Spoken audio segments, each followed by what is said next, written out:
नमस्कार, India voice में स्वागत है आपका। मैं हूं आपके साथ प्रियंका मिश्रा। एक तरफ ईडी के समन और दूसरी तरफ सीएम हेमंत और बाबूलाल की मुलाकात की खबर। मंगलवार को सीएम हेमंत को ईडी ने बुलाया मगर वो नहीं गए। इस पर एक सियासी गलियारों में खबर तैर रही थी कि सीएम हेमंत और बाबूलाल की अकेले में मुलाकात हुई है। खबर आग की तरह फैली तो अब इस पर बाबूलाल ने सफाई दी है।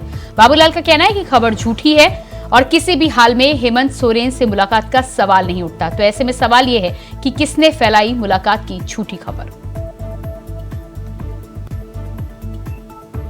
हम कैसे सोच सकते हैं जो अखंड करप्शन में डूबे हो, जिसके लिए लगातार हम लड़ाई लड़ रहे हैं कि भ्रष्ट मुख्यमंत्री, दलाल, बिचौलिया, इन सारे लोगों को, भ्रष्ट अफसरों को ये संरक्षण दे और झारखंड को लूट रहे। तो झारखंड के जो लुटेरे होंगे उससे तो कभी भी हम मिलने अपने ओर से कभी हम पहल नहीं करेंगे, और अगर वो भी पहल करेगा तभी नहीं मिलेंगे।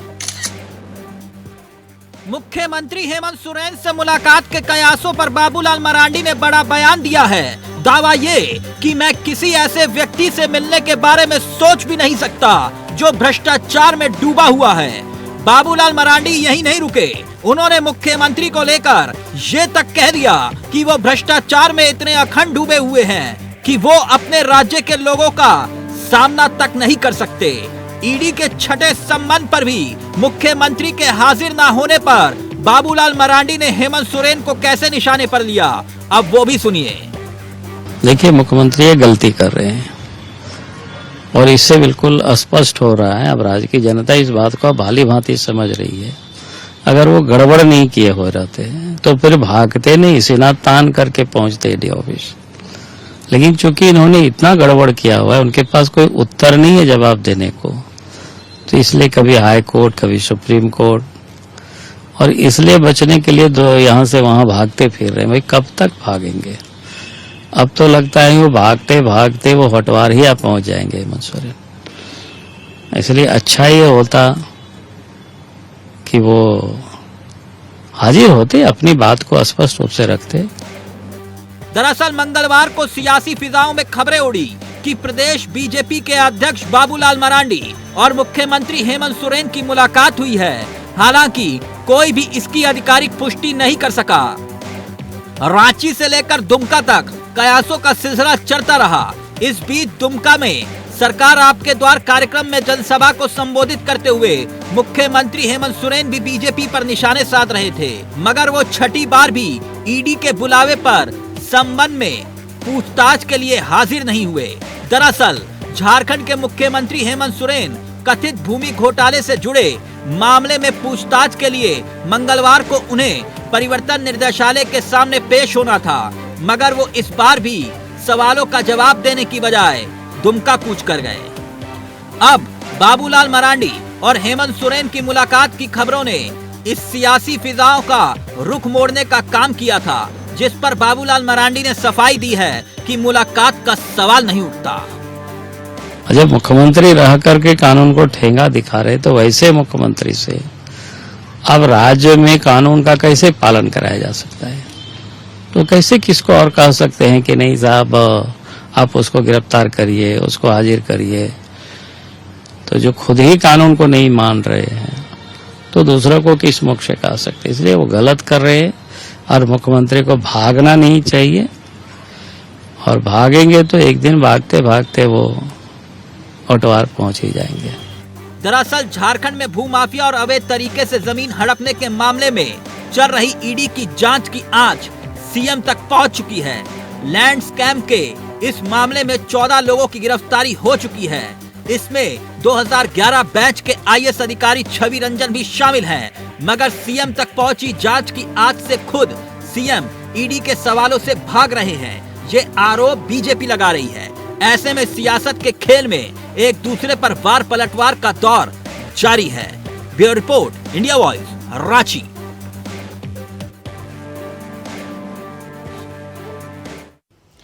तो एक तरफ जिस तरह से भ्रष्टाचार के मामले में मुख्यमंत्री को छठी बार ईडी के समन के बावजूद भी मुख्यमंत्री हेमंत सोरेन ईडी के सामने पेश नहीं हुए, भारतीय जनता पार्टी शुरू से ही इस बात को लेकर मुख्यमंत्री पर हमलावर रही है। खुद बाबूलाल मरांडी पहले भी कई बार राज्यपाल से मुख्यमंत्री की बर्खास्तगी और साथ ही साथ एक्शन लेने की बात कह चुके हैं।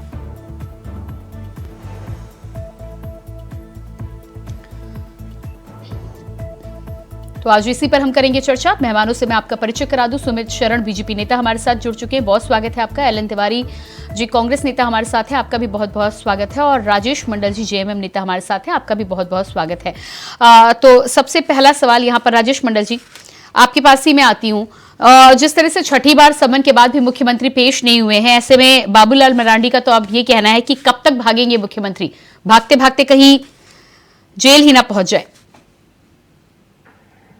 देखिए प्रियंका जी, सबसे पहले आपके चैनल के माध्यम से हम सभी झारखंड वासियों को जोहार करते हैं और स्पष्ट रूप से कहना चाहते हैं कि बाबूलाल जी के किसी भी बयान में कोई दम नहीं है। और हेमंत सोरेन के तुलना में तो खैर हम सभी लोग तो ये मानते हैं कि इनका कोई ग्रेड ही नहीं है जो हेमंत सोरेन की भी बात कर सके।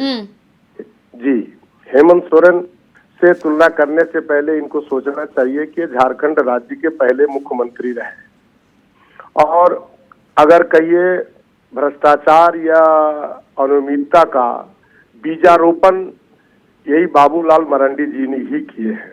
आज राज्य अलग के 23 साल के बाद नहीं राजेश जी, ईडी का सम्मन आपके मुख्यमंत्री को जाता है, छठी बार पेश वो नहीं होते हैं। एक बार वो पेश हो गए, उन्होंने ब्यौरा दे दिया, लेकिन इसका मतलब ये तो नहीं कि हर बार वो विषय में प्रियंका जी मैं पहले भी आपको बता चुका हूँ कि उनकी मंशा और नियत में ही खोट है।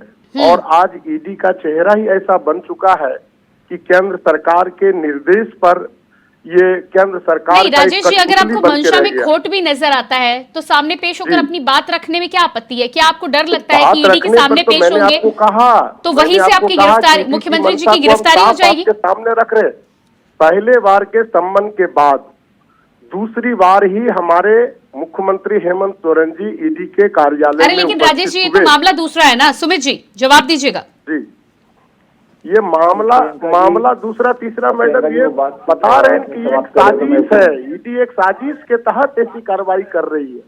प्रियंका जी मुझे तो पहले घोर आपत्ति है जो जेएमएम के हमारे प्रवक्ता राजेश जी ने मुख्यमंत्री हेमंत सोरेन जी के बारे में कहते कहते वो ये कह गए कि बाबूलाल जी और हेमंत सोरेन जी की कोई तुलना नहीं है।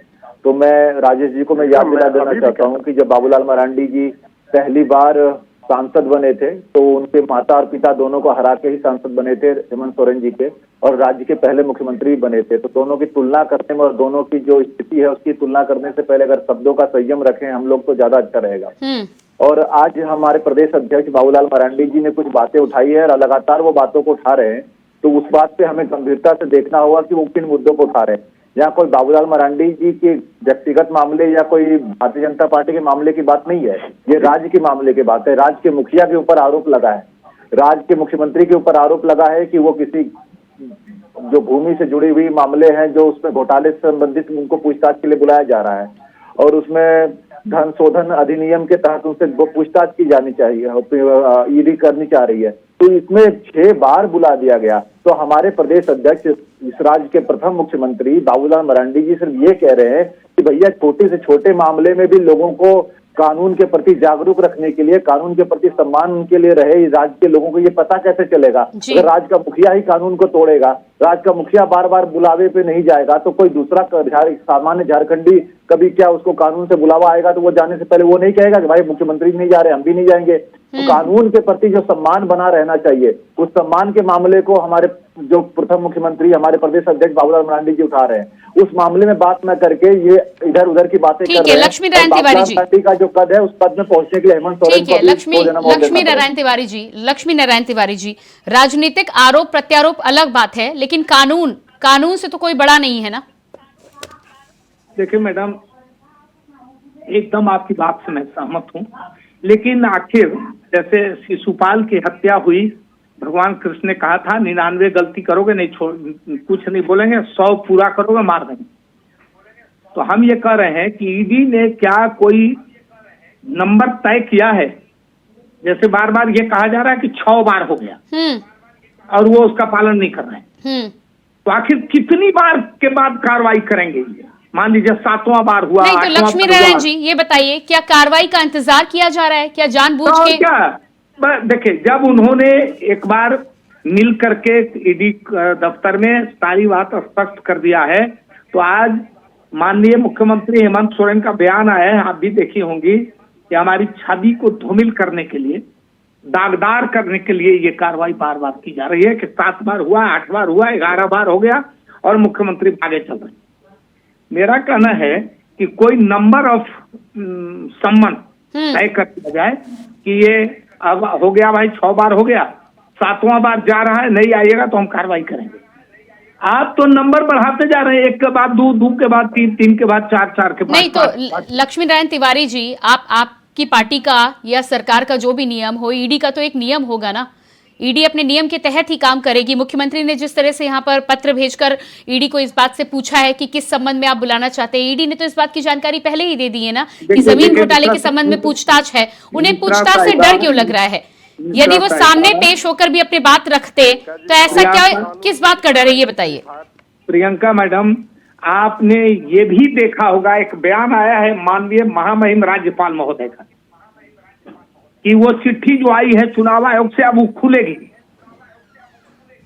मने एक बाघ बकरी मेमना का बच्चा पानी पी रहा था, बाघ ने कहा पानी जूठा कर रहे हो, कहा कि हजूर हम तो नीचे हैं, कहा कि तुम नहीं, तुम्हारा बाप किया है ऊपर गंदा पानी किया, कहा हजूर हमारे पैदा होने से बाप मर गए, कहा कि तुम नहीं, तुम्हारा बाप, तुम्हारा दादा। हाँ, तिवारी जी, यदि शिकार करना तय कर लिया है कि हर हालत में हेमंत सोरेन को गिरफ्तार करके अरे तिवारी जी, अभी ये तो आप मान रहे हैं ना कि शिकार करना तय कर लिया, अभी तो वो तो संवैधानिक तरीके से नियम के आधार पर काम कर रहे हैं ना। उन्होंने अभी ऐसा कहा आपको, ऐसा कहां से उन्होंने आपको ये इशारा दिया कि कार्रवाई तय? वो तो सिर्फ आपसे पूछताछ करने के लिए बुलाना चाह रहे हैं मुख्यमंत्री जी से। ये बताइए कि जो राज्यपाल महोदय के पास पिछला राज्यपाल जी चले गए, अब ये आए हैं, बयान आया है महामहिम का कि यदि इस पर हम कार्रवाई करेंगे, अब वो लिफाफा खुल चुका है। तो हम ये कह रहे हैं कि एक तरफ लिफाफा का भय, चुनाव आयोग ने क्या लिफाफा में दिया है उसका भय, और दूसरे तरफ ये सुमेश जी जवाब दीजिएगा। मैं पूछ रहा हूँ प्रियंका जी, ये सारी चीजें जो बात हो रही है, ये ईडी के बुलावे के ऊपर बात कर रही है, तो मैं ये जानना चाह रहा हूँ कि क्या ईडी ने ही ये सारे घोटालों को भी रच दिया था? क्या ईडी ने ही, क्या जो भूमि जिस मामले में बातचीत होनी है, क्या ईडी ने ही कर दिया था? क्या अपने सगे संबंधियों के नाम पे जो अलॉटमेंट था, जो नियमों को ताक पे रखा गया, ये सारे काम ईडी ने ही कर दिया था? अरे आपकी दाढ़ी में तिनका है, आपने पहले अपराध किया है, आपने पहले गलतियां की है, आपने भ्रष्टाचार किया है, तो ईडी अपना बुलावा बुलाएगी ही। आप जरा सा अपने दामन को झांक करके देखिए। राजेश जी 14 लोगों की गिरफ्तारी हुई है, एक आईएएस की गिरफ्तारी हुई है, 354 करोड़ बरामद हुए हैं। ये कार्रवाई के जरिए ही हुआ है ना राजेश जी? जो भी कार्रवाई हुई है सब एक कुत्सित मानसिकता का द्योतक है, और ये सारे झारखंड राजेश जी जो 354 करोड़ बरामद हुए हैं, आप उसे भी कुत्सित मानते? राजेश जी पहले जवाब दीजिएगा। 354 करोड़ जो बरामद हुए हैं, वो कौन से नियम के तहत रखे हुए थे? वो कौन से नियम के तहत रखे हुए थे जो रेड में आए हैं सामने? रेड में आए तो सब चीज आपको तो इनकम टैक्स का रेड है अभी नहीं। अगर वो व्हाइट मनी होता तो रेड में क्यों निकल कर आता? आप बताइए। अभी तो जमीन के अंदर भी खजाना गड़े होने की बात निकलकर सामने आ सकती है। धन है कि रिश्वत का धन है कि कमाया हुआ पैसा है कि चोरी का? हम लोग तो पहले ही बता चुके हैं कि धीरज साहू बहुत बड़े उद्योगपति हैं। तो 354 करोड़ कमरे में रखेंगे, जमीन के नीचे रखेंगे? बहुत बड़े उद्योगपति है तो क्या उनके पास काला धन रखने का अधिकार हो जाता है? एलन तिवारी जी जवाब दीजिएगा। जो ज्यादा धनी है तो काला धन रखने का अधिकार नहीं आ जाता उनके पास। ये तो मैं उसका कतरन दिखाऊं। प्रिंट मीडिया में 450 करोड़ आया पटेल जी को, और फिर दूसरे दिन आया कि 500 करोड़ के पार करेगी, आज आप 353 करोड़ का रहे हैं। ईडी का कोई इनकम टैक्स का कोई आधिकारिक बयान नहीं आया है कि कितना रुपया उनके घर से निकासी हुई। पहला एक, दूसरा ये कि धीरज साहू अभी सारे भारतीय जनता पार्टी के नेता बयानबाजी कर रहे हैं कि रिश्वतखोरी का देखिए, या तो वो बोले या मैं बोलूं, जिला का पैसा है। अरे आप ही के सहयोगी बोल रहे हैं एलन तिवारी जी, आप ही के सहयोगी बोल रहे हैं। साथ हम नहीं बोले। हाँ ठीक है राजेश जी, तिवारी जी को बोलने दीजिएगा। जी मैं ये निवेदन कर रहा हूँ कि 2-3 दिन में 2-3 तरह के अमाउंट सामने आए। हाँ, किसी दिन 450 करोड़, अरे! किसी दिन ये गिनती 500 करोड़, 29 मशीन जल गए। तिवारी जी 500 करोड़ मैंने तो नहीं सुना। 350 करोड़ में आप 2-4 करोड़ इधर उधर भी कर ले तो भी 350 करोड़ तो मोटा मोटा है ना। आप ये बताइए कौन से कारोबारी को कमरे के अंदर 9 जगहों पर 300 करोड़ रुपए छुपा कर रखने का नियम है इस देश में, बताइए। मैडम रोकता हूँ 1 मिनट। आपने 450 करोड़ नहीं सुना, मैं मीडिया की प्रति भेजूं? हाँ, बिल्कुल आप कह दीजिए। अभी तक तो 350 करोड़, 354 करोड़, 351 करोड़ सुनाई दे रहा है। मैडम 450। अब एलन तिवारी जी आपको सुनाई दे रहा है तो अभी तक तो मेरे पास जानकारी नहीं आई है। 450 करोड़। खैर जाने दीजिए। मेरा सवाल यहाँ पर ये है कि ये तमाम चीजें निकल कर आई हैं, कार्रवाई के बाद निकल कर आई है ना, और फिर आप कहते हैं कि खुद से मानसिकता से कार्रवाई की जाती है। ये मैं नहीं बोला, धीरज साहू सामने क्यों? ये आपके सहयोगी ने बोला तिवारी जी। मैंने कुत्सित शब्द का प्रयोग सुमित जी नहीं जवाब दीजिएगा। आपके सहयोगी ने बोला, राजेश जी ने बोला। मेरी बात तो सुनिए, पूरा होने मैं दीजिए, कह रहा हूँ पूरा होने दीजिए। मैं मुख्यमंत्री ये जी का कह रहा हो हूँ चाहे कि धीरज 3 साहू दिन जी में का हो। 3 अमाउंट आए हैं। अब तिवारी जी 500 करोड़ ठीक है कि 450 करोड़ ठीक है कि 353 करोड़ ठीक है। हम लोग समझ नहीं पा रहे। आंकड़े जो गिनती के हैं वो इनके भ्रष्टाचार को छुपा नहीं सकता। 350 हो, 450 हो, 200 हो, 100 हो, जितने भी हो, आप धीरज साहू सामने आके क्यों नहीं कह रहे? धीरज साहू का परिवार सामने आके क्यों नहीं कह रहा? क्यों नहीं कह रहा कि ये मेरी कमाई का पैसा है? उनका परिवार को आगे सामने कहना चाहिए ना। धीरज साहू नहीं आ रहे सामने, क्यों नहीं आ रहे? इनके नेता आगे पीछे कर रहे हैं। अगर कभी इनको सेपरेट कर देते हैं, बात मुख्यमंत्री जी के परिवार की हो, बात मुख्यमंत्री जी को पूछताछ के लिए का बुलावा हो, जिनके ऊपर ये आरोप लगाए जा रहे हैं। तिवारी जी उस बयान को आप जाने भी दीजिए, उस पर तो कार्रवाई हो रही है, पता चल जाएगा। लेकिन यहाँ पर जब पूछताछ की बात आती है, इतना पैसा निकलने के बाद भी राज्य में इस तरह की कार्रवाई होने के बाद भी मुख्यमंत्री छठे समन में नहीं जाते हैं, आप सवालों का जवाब नहीं देना चाहते, ये किस तरह की मिसाल पेश कर रहे हैं? जब राज्य के मुख्यमंत्री कानून को ताक पर रख देंगे तो आप बताइए आम इंसान के सामने क्या मिसाल पेश होगी? मुश्किल है। देखिए, दोनों 2 मुद्दे हैं। मुख्यमंत्री का एक है, धीरज साहू का दूसरा है। वो भ्रष्टाचार का दोनों को एक में टैग नहीं करिए। सिर्फ एक है, वो झारखंड की अस्मिता का मुख्यमंत्री का लक्ष्मी नारायण तिवारी जी, मुद्दा भ्रष्टाचार है, मुद्दा कार्रवाई हो रही है तो कार्रवाई में सहयोग करना है। भाई धीरज साहू का पैसा जब तक हिसाब नहीं देते हैं कैसे आप कहिए? अरे धीरज साहू की मैं बात नहीं कर रही हूँ। धीरज साहू का मैंने आपको सिर्फ उदाहरण दिया है कि कार्रवाई के बाद निकल कर आया है। कमाई का पैसा है, लेकिन धीरज साहू को बोलने दीजिए और ईडी को, इनकम टैक्स को बोलने दीजिए। जिन्होंने रिपोर्ट कॉपी है, रोका हुआ वो सामने आके बता दे। क्या इस्तेमाल करते हैं? ठीक है, एक एक करके आइए सुमित जी, एक एक करके ये सबसे बीच में बोले, एक एक करके मैं आती हूँ। राजेश जी, ठीक है विरोध की इनकी आदत है ये। ठीक है, एक एक करके बोलिएगा। राजेश जी, अब यदि मुख्यमंत्री छठी बार भी नहीं जाते हैं तो जिस तरह से तिवारी जी कह रहे हैं कि अब कार्रवाई होनी चाहिए, तो क्या आप भी यही चाहते हैं कि कार्रवाई हो? मैं आपको स्पष्ट रूप से ये बता रहा हूं कि हेमंत जी को जिस गांव के गरीब जनता ने, शहर के गरीब जनता ने, ठीक है राजेश जी आपके पास मैं आती हूँ। हमारे साथ वरिष्ठ पत्रकार दीपक कुमार जी भी जुड़ चुके हैं। रात दिन मैडम काम कर रहे हैं। अभी भी वो जामताड़ा जिले में 452 करोड़ के योजनाओं का शिलान्यास करके और बोल रहे हो कि सारी अरे तो राजेश जी ये कहाँ लिखा है कि आप काम करें तो आप कानून को ताक पर रख दें? राजेश जी, मुख्यमंत्री पद की शपथ ली थी तो कानून, संवैधानिक पद की शपथ है ना, ये कहाँ लिखा है कि आप सभाओं में जाएंगे तो आप कानून को किनारे कर सकते? दीपक कुमार जी मैं आपके पास आती हूँ। दीपक कुमार जी, बार बार इस बात का हवाला दिया जा रहा है कि मुख्यमंत्री बहुत व्यस्त हैं, दिसंबर तक बहुत व्यस्त कार्यक्रम है, इसलिए छठी बार समन में नहीं गए, और दूसरी बार उन्होंने इन्फॉर्मेशन दे दी है तो वो अब नहीं जाएंगे, अब कार्रवाई की जानी चाहिए। क्या ये सही है? मैं इसमें यही कहना चाहूंगा मैम, इसमें या दो मत नहीं है कि अभी झारखंड के अंदर जो है वर्तमान हेमंत सरकार की बहुत महत्वपूर्ण योजना आपकी सरकार आपके द्वारा चल रही है। मुख्यमंत्री हर जिले का दौरा कर रहे हैं, जैसा कि अभी राजेश जी ने कहा कि वो जामताड़ा में है, ये बात सही है।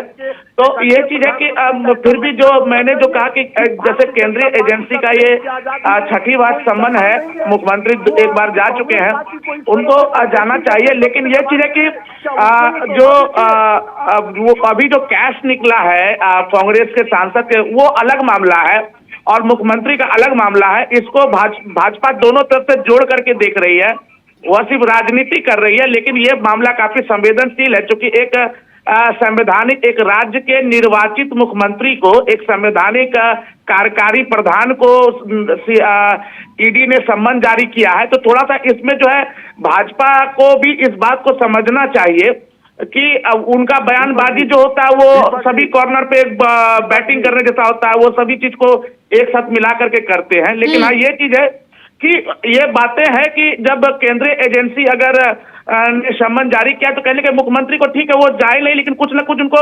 वार्तालाप पत्राचार के माध्यम से या अपने अधिकारी के माध्यम से कुछ न कुछ तो बात रखनी चाहिए।